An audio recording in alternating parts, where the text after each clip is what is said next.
Hello and welcome to Idea TV Midday News. I am Cynthia Bassi. We begin with the headlines. Lawmakers split over NDUME'S support for U.S. troops deployment. WOMHUB launches second green accelerator for women entrepreneurs. Nigeria and Angola signed visa exemption for diplomatic passport holders. China to scrap tariffs on imports from 53 African partners from May 1st. Away from Africa, Japan coalition leader urges respect for BOJ independence, pushes tax food suspension. And in business, World Bank approves $37 million to support cyclone-hit Madagascar. In sports, Inkosi Brou excels at fencing World Cup in Dakar. 7 sports, NRC inaugurates LOC for 3rd National Papa Games. And now the news in full. Lawmakers in Nigeria's National Assembly have expressed divided opinions over Senator Ali NDUME'S call for the deployment of United States troops to support counter-insurgency operations in the Northeast. Speaking today, NDUME endorsed the presence of U.S. soldiers in Borno State, describing American assistance as a long-awaited opportunity to strengthen Nigeria's fight against insurgency and banditry. He argued that the country's major setback has been limited access to advanced resources and technology, which the U.S. is now willing to provide. However, Chairman of the House Committee on Defense, Babajimi Benson, said the key issue is not the number of foreign troops but the capabilities they bring. He noted that the focus should remain on training and technological support to enhance the armed forces of Nigeria. In contrast, Chairman of the House Committee on Air Force, Al-Hassan Rum, opposed the proposal, insisting that properly funded and well-equipped Nigerian forces can independently address the country's security challenges. Meanwhile, the middle-belt forum backed NDUME'S suggestion, urging that any foreign involvement must be intelligence-driven and professionally conducted. The group cautioned that operational coordination and internal security challenges could complicate foreign troop deployment, recommending that U.S. forces provide air support while Nigerian troops handle group operations or ground operations. South Africa Innovation Hub, WOMHUB, has opened applications for the 2nd edition of its Green Acceleration Program aimed at supporting women entrepreneurs driving sustainable innovation across the continent. The program focuses on ventures operating in circular manufacturing, climate-friendly technologies, and broader sustainability solutions. It is designed to help female founders scale their businesses, refine their models, and strengthen market access in the fast-growing green economy. About to start on 18th February 2026, organizers say the initiative reflects growing momentum behind women-led climate innovation and the need to ensure female entrepreneurs play a central role in Africa's transition to a more sustainable future. Nigeria and Angola have signed a visa exemption agreement for holders of diplomatic and official service passports. The agreement was signed on the sidelines of the 39th Ordinary Session of Heads of State and Government of the African Union in Addis Ababa. Nigeria's delegation was led by Minister of Foreign Affairs Yusuf Tuga, while Angola was represented by its Minister of International Relations Tete Antonio. Tuga described the agreement as a long-awaited milestone aimed at strengthening bilateral engagement and easing official travel between the two countries. Under the agreement, holders of diplomatic and official passports from both nations will be available to travel without visas, facilitating smoother official exchanges and deeper institutional cooperation. Tuga also recalled Nigeria's historic support for Angola during its liberation struggle, referencing former head of state Murtala Mohammed's landmark "Africa Has Come" age speech as a symbol of solidarity. Angola's foreign minister welcomed the agreement, describing it as a practical and forward-thinking step that consolidates long-standing ties and opens new avenues for diplomatic and policy collaboration between the two nations. Now, China has announced it will eliminate tariffs on oil imports from 53 African countries with which it maintains diplomatic relations starting 1st May this year. President Xi Jinping made the declaration in a message to African leaders gathered in Addis Ababa for the 39th African Union Summit, describing the move as a step towards creating new development opportunities for the continent. The blanket zero tariff policy will apply to all African traders partners except Eswatini, which maintains diplomatic ties with Taiwan. Middle-income economies including Kenya, South Africa, Nigeria, Egypt and Morocco, previously subject to tariffs of up to 25%, will now gain full duty-free access to the Chinese market. The decision follows an earlier announcement in June 2025 amid global trade disruptions linked to renewed U.S. tariff measures.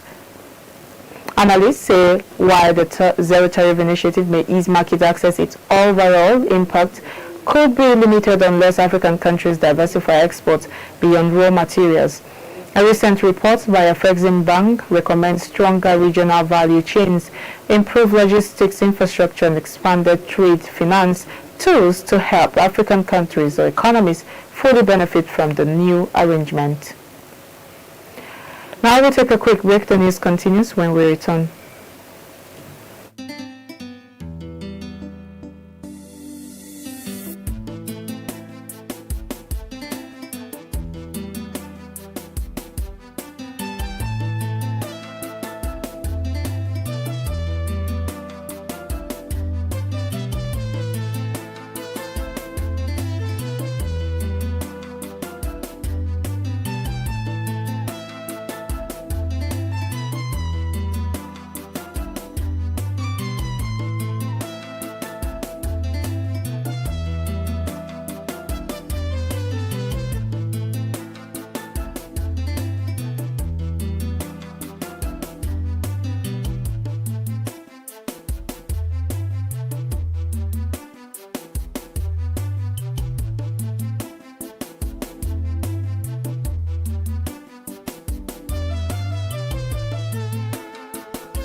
We're going to have you back. This is still Idea TV Midday News.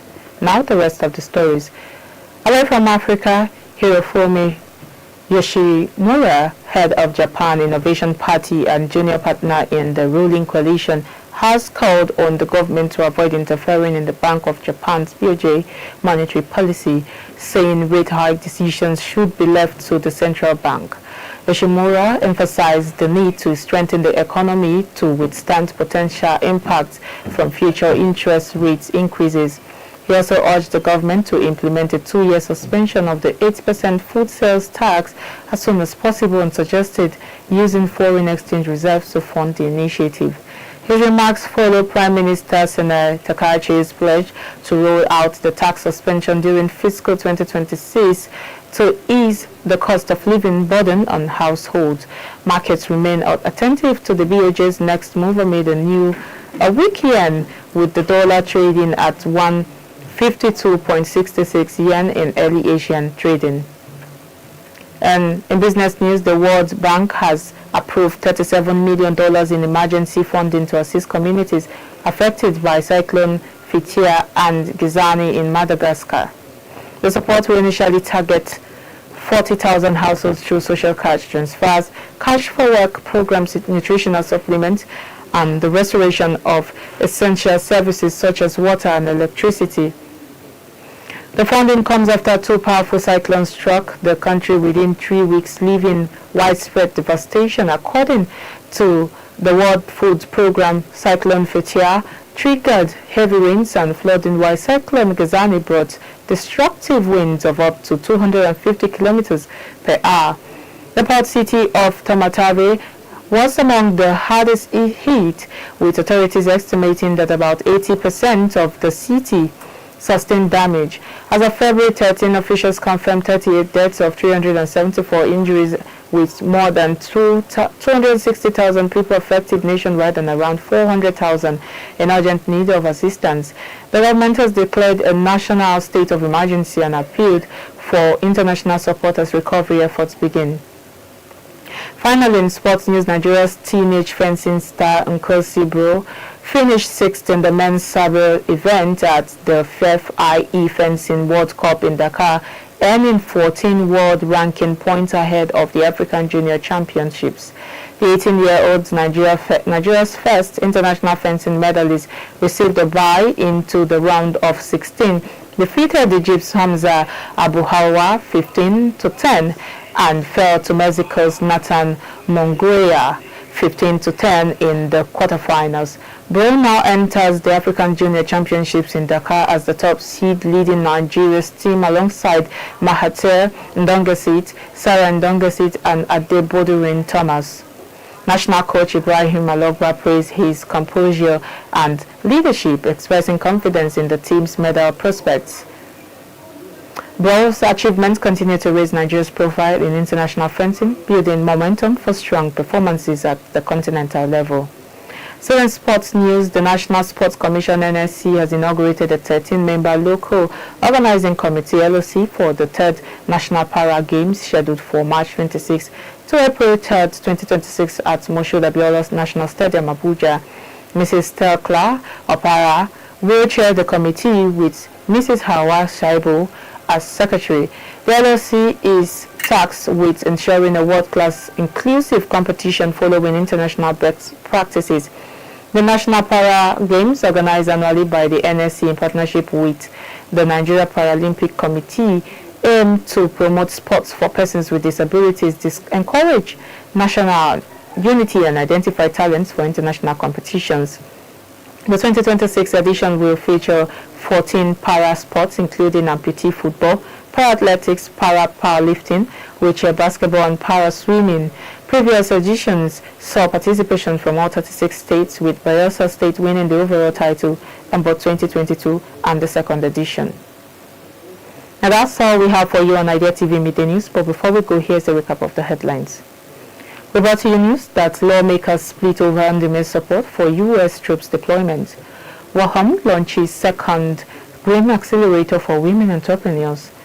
Nigeria and Angola signed visa exemption for diplomatic passport holders, and China set to scrap tariffs on imports from 53 African partners from May 1st. Away from Africa, Japan coalition leader urges respect for BOJ independence, pushes tax food suspension. And in business, World Bank approves $37 million to support cyclone-hit Madagascar. In sport, Inkosi Brou excels at fencing World Cup in Dakar. And still in sport, NSC inaugurates LOC for 3rd National Papa Games. And now, do not forget to follow us across all our social media platforms at Idea Television. I am Cynthia Bassi. Thank you for watching.